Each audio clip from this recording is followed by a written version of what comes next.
बिहार के कन्हैया कुमार के दिन फिरने वाले हैं। जी हां, कन्हैया कुमार को तो आप जानते ही होंगे।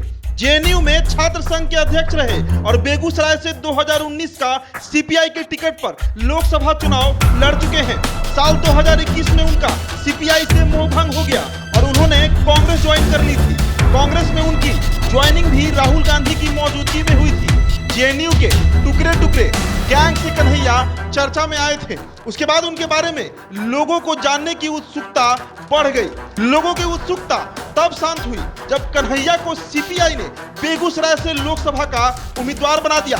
चुनाव में उन्हें खासा वोट मिले थे, लेकिन वे तीसरे नंबर पर रहे। बीजेपी के गिरिराज सिंह ने बाजी मार ली थी। कन्हैया को शायद लगा कि देश में वाम दलों का भविष्य अब नहीं है। उन्होंने अपनी राजनीतिक महत्वाकांक्षा कांग्रेस में पूरी होने की संभावना देखी। वे कांग्रेस में चले गए, लेकिन उसके बाद कहीं कोई चर्चा उनके बारे में नहीं हो रही थी।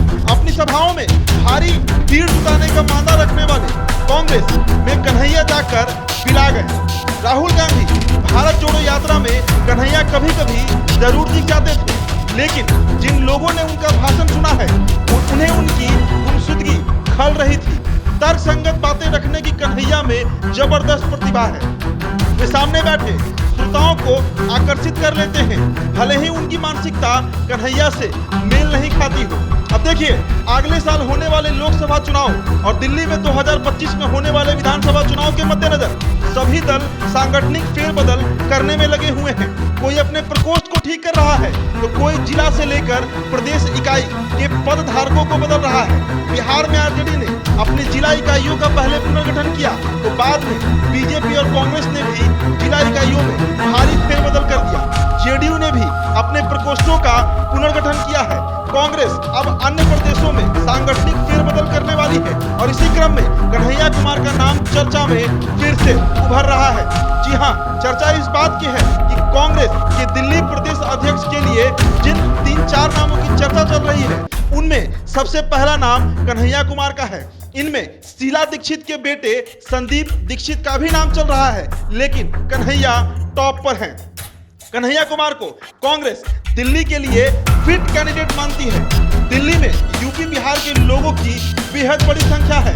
अरविंद केजरीवाल की जीत के पीछे बिहार यूपी के लोगों की बड़ी भूमिका मानी जाती है। उसके बाद बीजेपी ने इसका काट निकाला। गायक और अभिनेता से राजनीति तक का सफर करने वाले सांसद मनोज तिवारी को बीजेपी ने दिल्ली प्रदेश का अध्यक्ष बना दिया।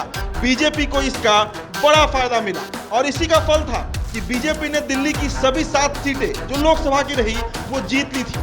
कांग्रेस अब बीजेपी की राह चलने की कोशिश कर रही है और इसलिए कन्हैया कुमार के दिल्ली कांग्रेस का अध्यक्ष बनने की जो संभावना है वो बढ़ रही है।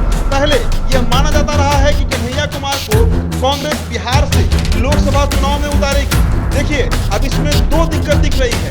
पहला यह कि बेगूसराय से चुनाव लड़ना उनके लिए मुफीद होता, लेकिन कांग्रेस के महागठबंधन में रहने से बेगूसराय के लिए उसकी संभावना इसलिए नहीं बन सकती कि वहां पर सीपीआई जो है वो दावा कर रही है। बिहार के 2 क्षेत्र बेगूसराय और मधुबनी सीपीआई के प्रभाव वाली सीटें मानी जाती है, इसलिए बेगूसराय से शायद कांग्रेस को मिले ही ना।